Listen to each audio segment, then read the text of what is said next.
Hello friends, आपका मेरी video में फिर से स्वागत है। लास्ट वीडियो हमने देखा था कि फॉर्म हैंडलिंग नेक्स्ट.जेएस 15 के अंदर रिएक्ट वाले पुराने तरीके से कैसे कर सकते हैं, जिसको बोलते हैं ट्रेडिशनल तरीका। अब हमारे पास एक सर्वर एक्शन नाम का नई फैसिलिटी आ चुकी है, तो सर्वर एक्शन के थ्रू कैसे कर सकते हैं इस वाली तरीके के अंदर। जो पुराना तरीका है उसको मॉडिफाई करके वो इस वीडियो में देखेंगे। तो लास्ट वीडियो हमने देखा था कि हमने यहाँ पे एक स्टेट वेरिएबल बना रखा था इस तरह से, और ये स्टेट वेरिएबल जो है इसके अंदर ये वैल्यू जा रही थी हमारी, जो भी हम इनपुट यहाँ पे कर रहे थे इस तरह से। ये पुराना तरीका था, ठीक है जी। ये भी चलता है, ये काम करता है बहुत सारी जगह पे, ऐसा नहीं है कि काम नहीं करता है, लेकिन नया तरीका थोड़ा सा मॉडिफाइड है। तो वो कैसे कर सकते हैं वो देखते हैं। तो यहाँ पे हमने क्या किया हुआ है, ऑन सबमिट लगाया हुआ है, जहाँ पे फंक्शन सेंड इन्फो यूज किया हुआ है। अब आप देखते हैं ये जो ऑन सबमिट मैंने लगाया था इसको मैं कमेंट कर देता हूँ। इसकी जगह पे मैं, ध्यान देना, इसकी जगह पे मैं एक्शन यूज करूंगा, और एक्शन के अंदर यहाँ पे मैं यही फंक्शन यूज कर रहा हूँ, सेंड इन्फो। ठीक है, ध्यान दीजिएगा, सेम फंक्शन यूज कर रहा हूँ, लेकिन एक्शन के अंदर यूज कर रहा हूँ, ऑन सबमिट के अंदर यूज नहीं कर रहा हूँ। तो ये आपने देखा कि मैंने फंक्शन वही करूंगा, लेकिन ये फंक्शन पहले एक नॉर्मल फंक्शन था। अब ये जो फंक्शन होगा ये हमारा एक सर्वर एक्शन फंक्शन होगा। आप कहेंगे तो ये जो मेरा फंक्शन है सेंड इन्फो वाला, यहाँ पे ये कोड मैंने लिखा हुआ है, तो यहाँ पे थोड़ा सा मॉडिफिकेशन होगा। वो क्या मॉडिफिकेशन होगा वो देखते हैं। तो ये जो फंक्शन है अब सर्वर एक्शन बनेगा, ध्यान रखना, इसको सर्वर एक्शन बोलते हैं, ठीक है जी। तो ये फंक्शन जो है send info is server action, ये नॉर्मल फंक्शन नहीं है, सर्वर एक्शन है। तो सर्वर एक्शन के फॉर्म में क्या होगा, ये यहाँ पे जाएगा सेंड इन्फो में। अब ये जो इवेंट है ये यहाँ पे नहीं लगाएंगे, इसकी जरूरत नहीं पड़ेगी हमें इवेंट लगाने की, ध्यान दीजिएगा, ठीक है। मैं मॉडिफाई कर रहा हूँ, इसको कमेंट कर रहा हूँ, और यहाँ पे आप देख लीजिएगा कि मैंने इवेंट को कमेंट किया है। यहाँ पे अब फॉर्म डेटा नाम से एक इनपुट आएगा, ऐसे फॉर्म डेटा, ठीक है। इसके अंदर एक फॉर्म डेटा नाम का इनपुट आएगा यहाँ से, जिसके अंदर ये सारी इन्फॉर्मेशन आएंगी, ठीक है।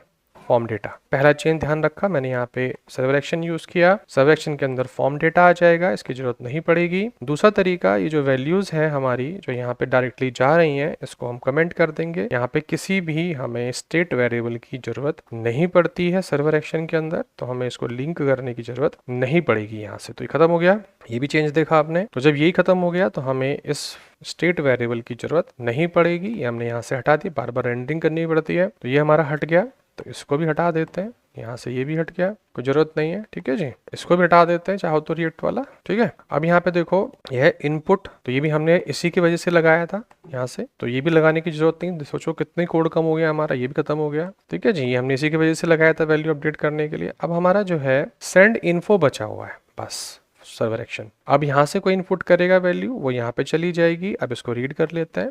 तो रीड करने के लिए हमने कहा कॉन्स्ट EID, ठीक है जी। ये हो जाएगा फॉर्म डेटा डॉट गेट, और यहाँ पे EID रीड कर लेंगे। ध्यान देना, ये जो EID है ये यहाँ से आई है, जो इसका नाम है। नेक्स्ट वाला नाम जो है वो ई नेम है, उससे अगले वाला जो है डिपार्टमेंट है, DPT। तो यहाँ पे इसके किया, ऐसे ही हमने इसको 2 बार कॉपी कर लिया। यहाँ पे हमने कहा ई नेम, यहाँ पे हमने कहा DEPT, तो यहाँ पे हमने कर लिया ई नेम, यहाँ पे हमने कर लिया DEPT, ऐसे हो गया। अब हमने यहाँ से इसको हटा दिया, EMP डेटा की जरूरत नहीं है, सेम तरीका, ठीक है जी। ऐसे देखो हमने अलर्ट कर लिया इस तरह से। अब ध्यान दीजिएगा, ये जो अलर्ट कर रहे हैं इसके जगह पे फैच फंक्शन लगा सकते हैं, तो यहाँ पे कोई API कॉल कर सकते हैं, यहाँ पे डेटाबेस से भी डायरेक्टली कनेक्शन कर सकते हैं, लेकिन उसके लिए हमें इसे क्लाइंट से हटाना पड़ेगा, और हमें इस सर्वर एक्शन को एक सर्वर कंपोनेंट बना के यूज करना पड़ेगा। वो कैसे करते हैं वो हम अगले वाली वीडियोस में देखेंगे एडवांस में। अभी हम यहाँ पे सिंपल तरीका देख रहे हैं कि हम किस तरह से एक फंक्शन को सर्वर एक्शन बना रहे हैं। उसके अंदर फॉर्म डेटा नाम का एक पैरामीटर जा रहा है, जिसके अंदर से ये वैल्यूज हमारे आते हैं।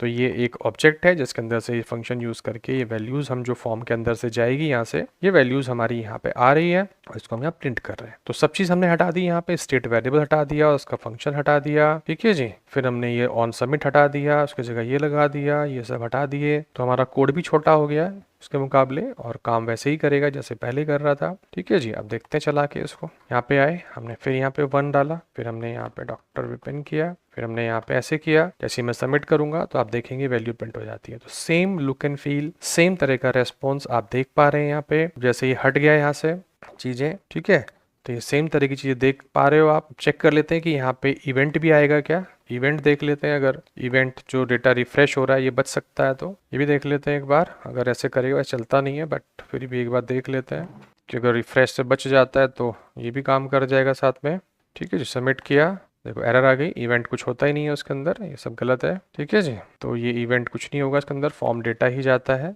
ठीक है, तो ये मैंने आपको दिखा दिया कि यहाँ से इवेंट पास नहीं होता, तो ये फॉर्म डेटा ही होता है। ठीक है जी, इस पर क्लिक किया, इस पर एक्शन चला गया हमारा, तो ये ऐसे ही काम करता है। इसको रिफ्रेश से रोकने के लिए कुछ और तरीका लगाएंगे बाद में। अभी ये ऐसे ही काम करता है क्योंकि ये क्लाइंट साइड पे हम यूज़ नहीं करते हैं मोस्टली, अभी तो मैं क्लाइंट साइड पे ही कर रहा हूँ। इन दोनों को अलग कर लेते हैं, अलग कैसे करेंगे वो देखेंगे आगे। ठीक है जी, ये हमारा सर्वर कंपोनेंट बन जाता है और इसको हम यूज एक्शन स्टेट के थ्रू लिंक कर लेते हैं इससे। तो बहुत सारी चीज़ें देखेंगे अभी आगे जो चेंजेस हैं, बट अभी आपको देखना है कि सर्वर एक्शन एक फंक्शन होता है इसके अंदर फॉर्म डेटा नाम का ये एक वैल्यू हमारी पास होती है ऑब्जेक्ट, और इसकी वैल्यू के थ्रू हम ये जो फॉर्म के अंदर डेटा होता है सारी ये इन्फॉर्मेशन यहाँ पे फैच करके उसको यूज़ कर सकते हैं।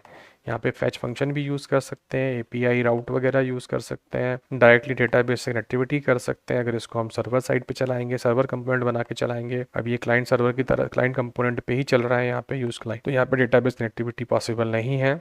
यहाँ पे आप फैच एपीआई ही यूज़ कर सकते हैं। तो बहुत सारी चीज़ें मैंने आपको बताने की कोशिश की और पुराने तरीके के साथ मैप करके मैंने नए तरीका कैसे है वो समझाने की कोशिश की। अगर आपको समझ में आ गया हो तो इस वीडियो को लाइक कर दीजिएगा और चैनल को सब्सक्राइब कर लीजिएगा। नेक्स्ट वीडियो में देखेंगे कि ये जो फॉर्म हमने यहाँ बनाया है इसकी जगह पे एक फॉर्म कंपोनेंट बन के आ गया है। फॉर्म कंपोनेंट थोड़ा सा ऑप्टिमाइज है, ये Next.js 15 के अंदर इंट्रोड्यूस हुआ है, तो वो कैसे काम करता है वो देखेंगे कि क्या चेंजेस इसके अंदर कर सकते हैं कि वो फॉर्म हमारा कंपोनेंट भी काम करने लग जाए। तो वो नेक्स्ट वीडियो में देखेंगे। इस वीडियो को देखने के लिए धन्यवाद।